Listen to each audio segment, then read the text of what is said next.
आबिद भाई, आपको देखें, फैसलाबाद का पूरा रीजन तहरीक इंसाफ ने लपेट दिया और आपकी पार्टी के वहाँ के लोगों ने कहा कि हम मानते हैं जी हमारे साथ ये हुआ कि वोट हमें नहीं पड़ा।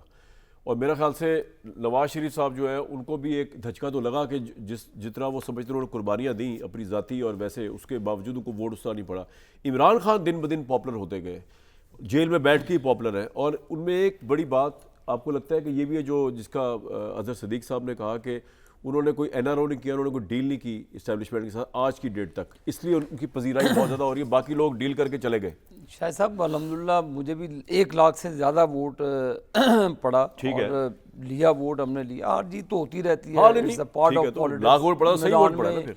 1 लाख से ज़्यादा वोट लिया और अल्लाह के फजल तक आप इमरान खान की गुफ्तगू फरमा रहे हैं। अब मुझे बताएं, कभी एनआरओ नहीं मांगता तो क्या मांगता है? अक़वाम मुत्तहिदा के तरले मिन्नतें कर रहा है जी कि मुझे यहाँ से निकलवाएं। फिर कभी यूरोपियन यूनियन को कहता है, कभी अमेरिका बहादुर को कहता है। एक तरफ तो ललकारता था जी एब्सोल्युटली नॉट, बड़ा ललकारता था।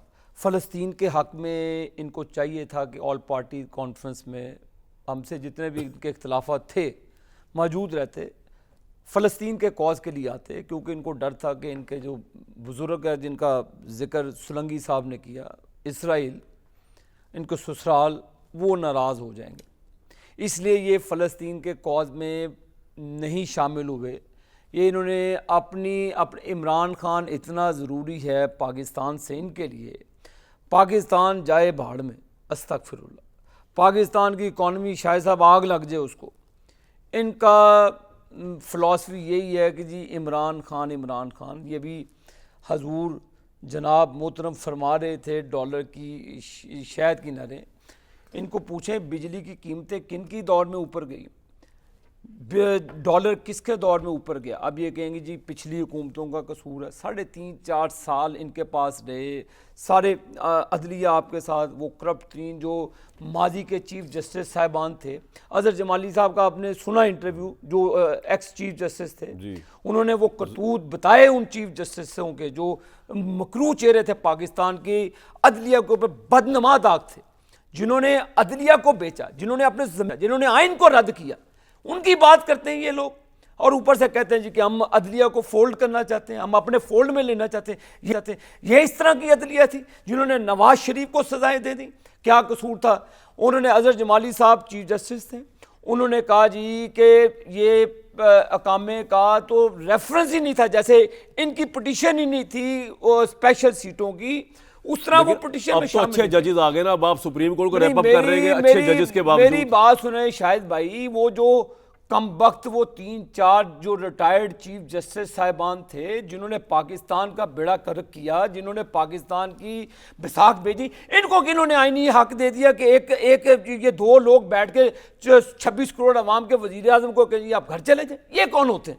ये अपनी तनख्वाह कम करने के हक में नहीं है, ये अपनी चीज़ों पर कंप्रोमाइज़ करने के लिए हक में। ये कौन होते हैं कि एक कलम की जुम्बिश में लिखते हैं कि वजीर आजम, आप वजीर आजम नहीं है पाकिस्तान के? ये इसलिए वजीर आजम नहीं है कि उस वक्त तो आपने भी सपोर्ट किया था कि आप इन जजेस के लिए हमायत करते हैं कि ये पार्लियामान इनके साथ खड़ी हो जाए, इन जजेस के लिए जो अपने पीर को बेचकर एक डिक्टेटर के पीछे लगकर आप अपने सियासी निजाम को उल्ट पुल्ट कर नहीं। शाहिद भाई मैं नहीं बात, गलत जजेस जो है ना, मैं नहीं बात, मेरी बात सुने, अच्छे जजेस से ये लोग हमें दर्श देंगे कि आला अदलिया, ये उस वक्त छुप गया था इमरान खान जब आला अदलिया की बहाली के लिए नवाज शरीफ आपकी आंखों के सामने लाहौर से निकला था। इमरान खान छुप गया था, इनकी पार्टी छुप गई थी सारी। कहां थे इनके ज़मीर उस वक्त? नवाज शरीफ लड़ा आजाद अदलिया के लिए, तो इफ्तिखार चौधरी बड़ा आजाद अदलिया था, उसने जो तबाही फेरी, तबाही की होगी, मैं नहीं कहता नहीं तबाही की। हम आजाद अदलिया के लिए लड़े थे, हम किसी जज की तो अब अदलिया को आजाद रहने देना, अब तरमीम लाके उसको सब्जुगेट कर रहे हैं। अब आप तरमीम लेके आ रहे हैं। इस चीज की इजाजत नहीं देते जजेस को कि 26 करोड़ अवाम के मुंतखब वजीर आजम को कहे जी आप घर चले जाए। नहीं तो मेरी बात आप दुनिया में कहां जो आप नहीं मुझे बताया शायद साहब दुनिया में कहां सवाल तो लेना, दुनिया में कहीं नहीं भी होता। जब ये यूसुफ रजा गिलानी साहब को नाअहल करा दिया, इसको आप मेंशन कर रहे हैं बार बार, उस वक्त तो आपकी पार्टी पूरी सुप्रीम कोर्ट के साथ खड़ी हुई थी और आपने कहा कि बिल्कुल ठीक हुआ, और नवाज शरीफ साहब ने कहा कि इसको कौन हुआ रिजाइन करे, इंप्लीमेंट करे। एक मिनट जी। दूसरी बात यह सर कि मुझे सर ये समझा दें कि जो नई कहे कि जी आप अदालत से इख्तियार ही वापस ले लें, सुप्रीम कोर्ट ऑफ पाकिस्तान से इख्तियार वापस ले लें कि इलेक्टेड प्राइम मिनिस्टर को आप इसका घर ही भेज सकें, फिर तो आपकी बात समझ में आती है। आप तो एक नई सुप्रीम कोर्ट लेकर आ रहे हैं या एक नई आईनी अदालत लेकर आ रहे हैं, उसकी गारंटी कौन देगा कि वो वज़ीर आज़म वो घर नहीं भेजेगा? शाहिद भाई, लाखों लोगों के केसेस पेंडिंग पड़े इन अदालतों में, लोगों की 6-6 नस्लें खत्म हो गई हैं, किसी को इंसाफ नहीं मिलता। ठीक है, तो आप कह रहे हैं आप मुझे बताएं, लोअर कोर्ट से शुरू करें ना। हमने करें, आप मुझे बताएं। आखिरी बात, ये रिफॉर्म्स किसने लानी है जुडिशरी के अंदर? ये बैठते जज साहबान, ये 2 घंटे आपका पॉइंट आ गया आबिद भाई, आपका पॉइंट आ गया। अदर साहब, अगर ये तो एडमेंट है, ये तो लेके आएंगे मौजूदा तरमीम, और पोजीशन ये होनी है कि अगर काजी फाइसा साहब के सामने आ गई तो वो चैलेंज भी नहीं हो सकेगी कोर्ट के अंदर, क्योंकि चीफ जस्टिस अगर काजी फाइसा होंगे वो तो पार्लियामेंट को बहुत मानते हैं ना, आप जानते हो कि महानता को पार्लियामेंट की। तो ये तरमीम पास होगी इधर से, उधर से जो है वो नई अदालत बन जाएगी, फिर आप लोग क्या करेंगे? अच्छा, 2-3 चीज़ें मैं क्लियर करता चलूँ। देखिए, जब तक आपके पास एविडेंस ना हो ना, हाँ। हम टीवी फोरम पे या नेशनल फोरम पे सोलंकी साहब ने ससुराल हाईली ऑब्जेक्ट दिस वर्ड्स ही, कोई एविडेंस नहीं है। फ़लस्तीन के मामले में जितना बेहतरीन केस इमरान खान ने लड़ा, ये तारीखी बात है। अभी देखें ना, फ़लस्तीन के बारे में ये हमें बताएंगे, मुश्ताक गनी के साथ बता दें को फ़लस्तीन के मामले में कुछ जलसा जुलूस बाहर निकल दिया, उन्होंने मार के अदमुआ ना कर दिया, ये बताएंगे। वो 4, 5, 7, 8 शक्लें लेकर बैठ जाएं हम एक जगह बैठ कर ऑल पार्टी कॉन्फ्रेंस में, आगे बताएं क्या किया। नवाज शरीफ ने कहा कि अब मुस्लिम उम्मा को अपनी ताकत इस्तेमाल करनी चाहिए। मेरी बात सुने, ये फ़लस्तीन का मामला कब से चल रहा है? कब से हुकूमत आ गई? कब से इनकी हुकूमत? 2.5 सालों में बता दें कि फ़लस्तीन के हवाले से क्या आवाज़ उठाई है। ये छोड़े इस बात को, ये बेवकूफ अच्छा, आप इस पे आ जाए ना अदालत पे। मैं पहले बता रहा चलो। अच्छा। ये जो इस्राइल का ये जो और मेरी बात सुने, अफगानिस्तान, इसराइल, अगर इमरान खान सर, वो तो कब के इमरान खान को ले गया होते हुए, यानी ये अगर ये बातें नहीं छोड़े ना, इमरान खान इस फ़लस्तीन को आज़ाद करा सकते हैं ना नवाज शरीफ साहब करा सकते हैं, ये तो एमको जनरल में कुछ सोचे अगर इस तरह। देखिए, 2-3 बातें इस्लामोफोबिया के ऊपर, फ़लस्तीन के ऊपर, कश्मीर के ऊपर, कोई बुरा लगे या अच्छा लगे, जो हकायक है वो होगी सर। अब आगे आ जाए, अब छोड़ दे फ़लस्तीन का पीछा, उसकी माफ जान छोड़ दे। एक बात और कर दूं, किसी जज के बारे में अगर इख्तलाफ है ना, किसी जज ने अगर गलत फैसला किया ना, बड़ी बातें हमने सुनी जजों के बारे में, किसी जज के बारे में कुछ कर सके आज तक? बड़ी बातें हुई हैं, यानी वो ठीक है, रिटोरिक अच्छे हैं, रिटोरिक करते रहे। अब मैं आपके सामने जस्टिस काजी फाइसा के 15 फैसले सुना सकता हूँ, जो हमें पहले दिन से पता थे। आप देखें, इसी पार्लियामेंट ने 8 कानूनी तरमीम आज भी मैंने चैलेंज की हुई हैं सेक्शन 57 में। मैं उनमें आप करेंगे क्या जब तरमीम हो जाएगी? आपको तो अपनी पार्टी के अंदर लोटे जिन्होंने मिल जाना है।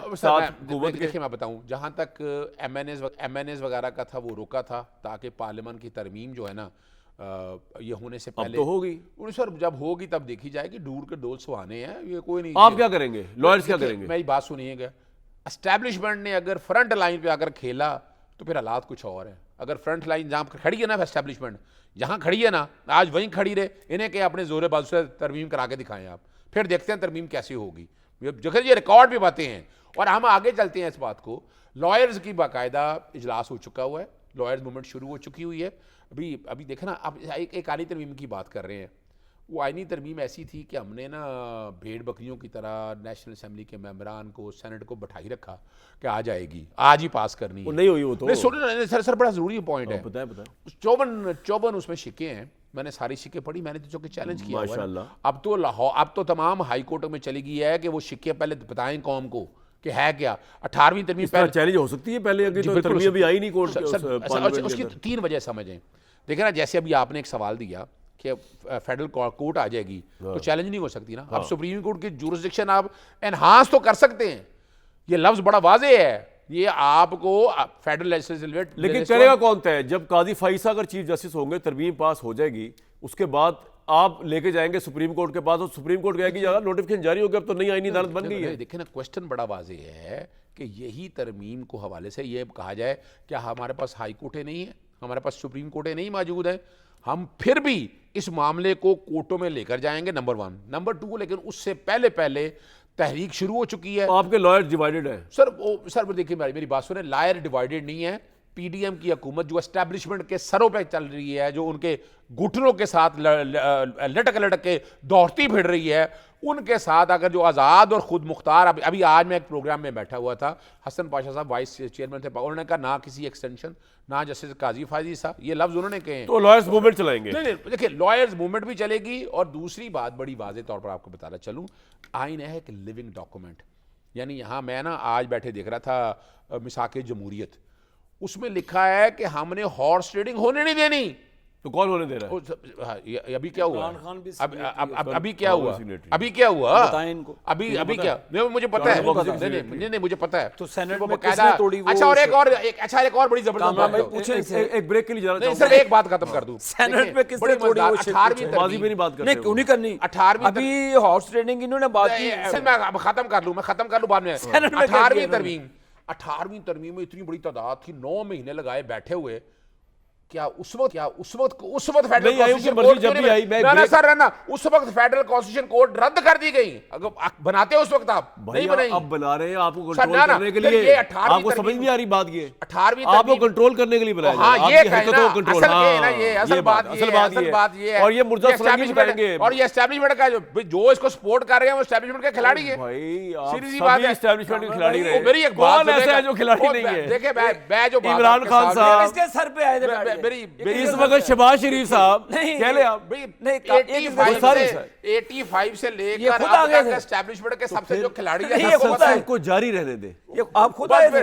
फिर इस मुल्क का जो ਤੁਹਾਡਾ ਬੰਦਾ ਜੇਲ੍ਹ ਵਿੱਚ ਹੈ ਤੇ ਐਸਟੈਬਲਿਸ਼ਮੈਂਟ बुरी हो गई ਤੇ ਤੁਹਾਡਾ ਬੰਦਾ ਬਾਹਰ है ਇਹ ਜੇਲ੍ਹ ਵਿੱਚ ਐਸਟੈਬਲਿਸ਼ਮੈਂਟ चंगी हो गई। गल सुनो, एक गल बड़ी वाज़ेह है मैं ब्रेक ले लूंगा। कमरान भाई, एक बड़ी वाज़ेह ब्रेक है लैन दो, कि बाकी एस्टैब्लिशमेंट जिस हद तक होने चली गई है ना, ये मुल्क से चंगा नहीं। ਤੁਸੀਂ ਜ਼ਿਆਦਾ ਲੱਗਦਾ ਫਿਰ ਦੌਰ नहीं देखा। वो मैं एक सर ब्रेक लूंगा। ज़ियादा मुर्जा लग रहा है, सुलंगी प्यारा दौर साहब है बताएंगे ये। फैक्ट्स कहाँ गलत हैं और ये कानूनी आईनी जंगों में अभी पड़ गए ये लोग।